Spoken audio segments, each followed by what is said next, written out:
Saludos familia, aquí Ismael Carlos con Tactical Noize. Nos encontramos en el NRAM 2025 aquí en Atlanta y en el día de hoy nos encontramos con la compañía LOK Grips. Muchos de ustedes saben de ellos, saben que nosotros tiramos con ellos, pero vamos a ver qué es lo que traen. Hello guys, how are you doing? Nice to meet you. Good, brother. Mr. Alex and Mr. Blake, how are you guys doing? Come on, man.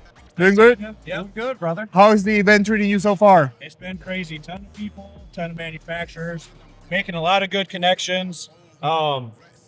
So just started, just give you a little bit of background about us. Yes, sir. We started back in 2014. Jason, our owner, came from aerospace. And we always tell people, we're machinists first, not myself, I'm the product manager, but machinists first, gun enthusiasts second. So where we really get our inspiration is from people like you and our pro shooter here, Alex Kate. And we know how to machine things correctly and to high standards.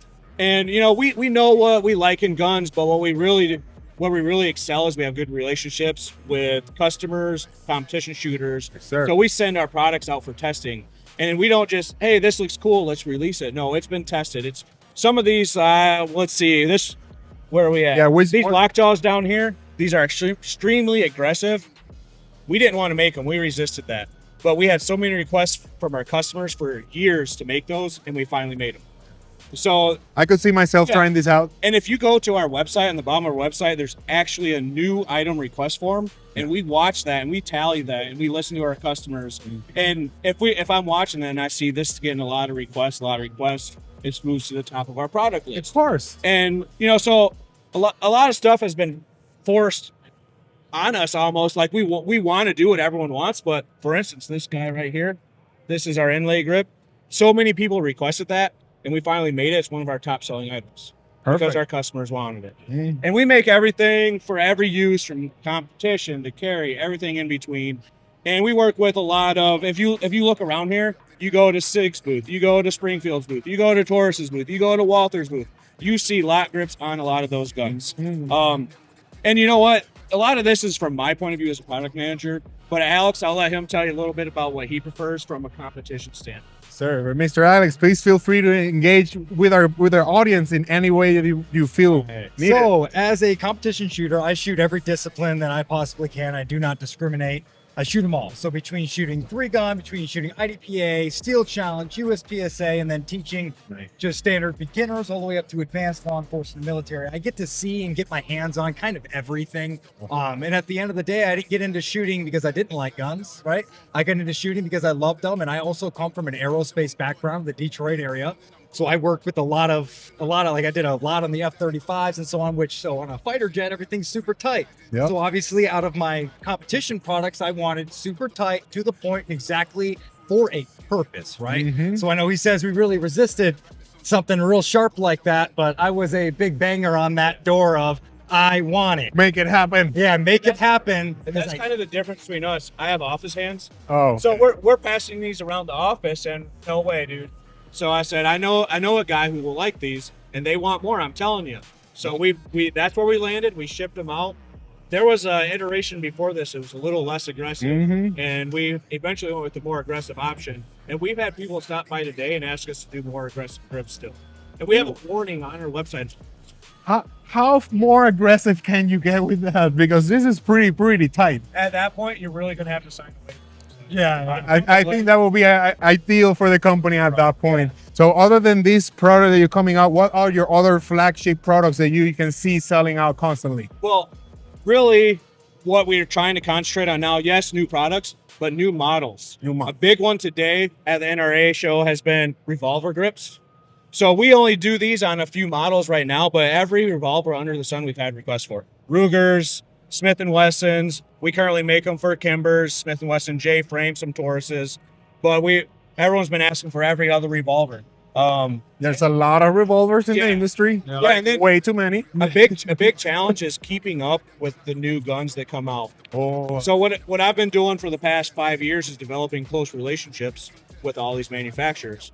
So things I can't tell you about that are coming out. Not yet. I have a long list of NDAs right now. But they are now sending us files and new models and guns before they even launch, because these manufacturers are understanding how valuable it is. to work with aftermarket companies, because the first thing a customer does when they look at a new gun, Switch. how can I change it? Yep. Right.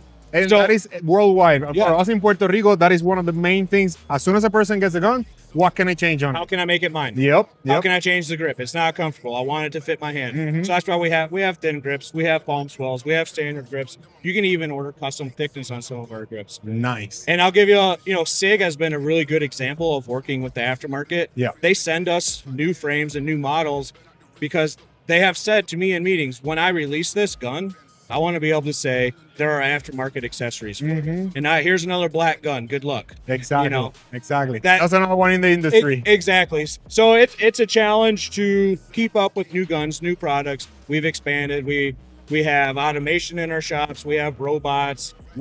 And we just moved to a new facility to accommodate that as well. So we're doing our best to keep up and just keep cranking out new products. So you also mentioned that you do a lot of testing, right? How do you go about that? Yeah, we don't have the time to go out in the field and test all these ourselves all the time. So we really rely on our relationships with our pro shooters. Hence, Alex K here, our pro shooter. And one example here would be these base pads right here. I had doubts on how durable these were. Okay. So I sent a half a dozen to Alex and just said, beat the shit out of them. Let me know when they break, how many rounds. How many rounds? Yeah, Alex, let's put it this way. I have broke pretty much every type of base pad that is out there. I am someone who, if you follow any of my social media, you see I'm obsessed with doing reloads. It's just one of those things. One of my favorite parts of shooting is smacking a reload in as fast as possible, right? So when I do a dry fire session, live fire session, I really beat the heck out of magazines. It's the one most expendable part, right? People always say they're expendables, and I don't believe they need to be expendable. So when he reached out and said, we're trying to develop a base pad that fits our mag wells, fits our grip, so on. What do you think? We went through one, and although they looked pretty awesome, I was able to break them. So if I'm able to break them, that doesn't make the cut. Exactly. These I can't tell you, I probably dropped these on concrete over 1,000 times just in testing alone. Fully loaded, half loaded, and empty. Especially throughout the winter time, I train at an indoor range and dropped them all on concrete. I even ventured past when I couldn't get one to break, walking out in my driveway, and sorry, Blake, but Hey, we did throwing the it same at thing. the ground Yeah. repetitively. You were testing Of course, it. I was testing it. But- I wanted to know what level of force it took to break the pin out of the way or the ears off, and otherwise it's usually what breaks on other or base pads. I could not get the thing to break.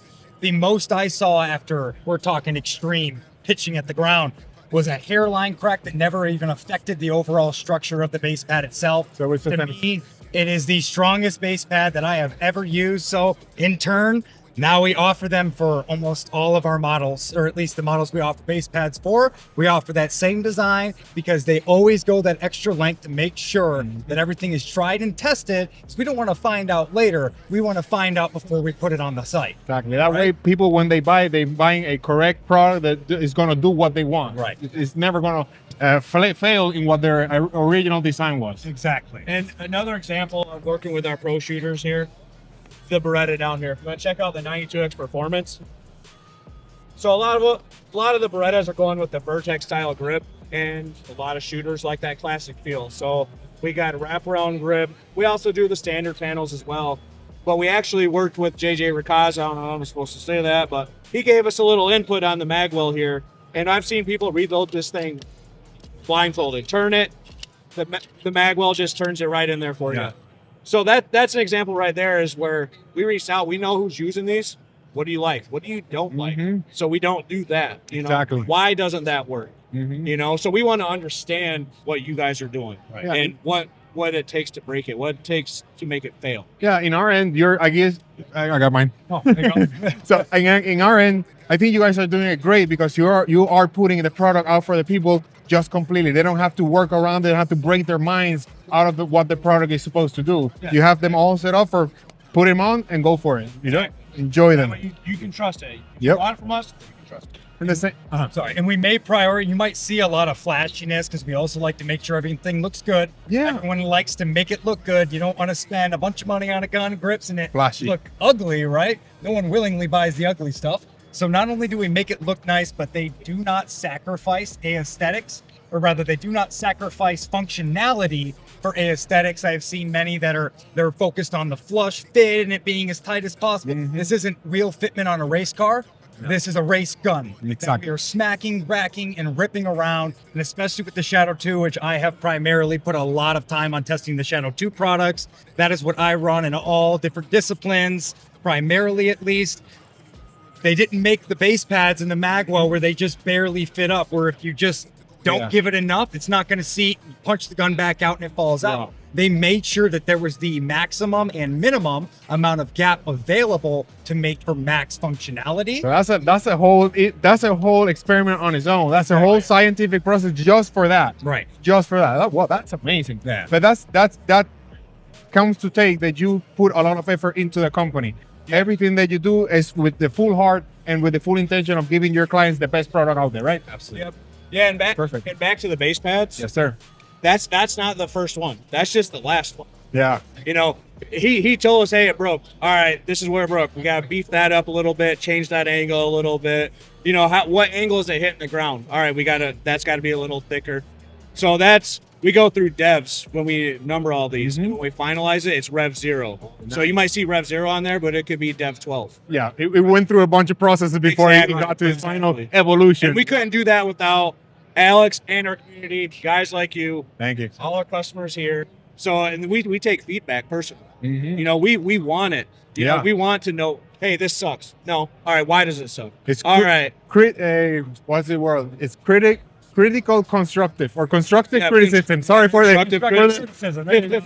language mix, but constructive criticism is what we're looking for at the very as companies, right? Yeah, exactly. That's perfect. If they don't tell you, right? If they just say it's bad, like you said, we want to know why, so we can make it right for you. Exactly. They have never been a company. I've been working with them for over 3 years now, almost 4 years. Oh, you're good. Oh, I've been working with them for 3-4 years now, and I have only desired more and more as an ex-machinist and as I've grown in my shooting career to want to continue working with them primarily because they prioritize guys like me, guys like you, right? And industry guys. End user is all they care about at the end of the day. The people are going on the weekends to the range, to their family, their kids, their competition, everything. You're catered to all of everybody. We wouldn't exist without you guys. Awesome. That's awesome.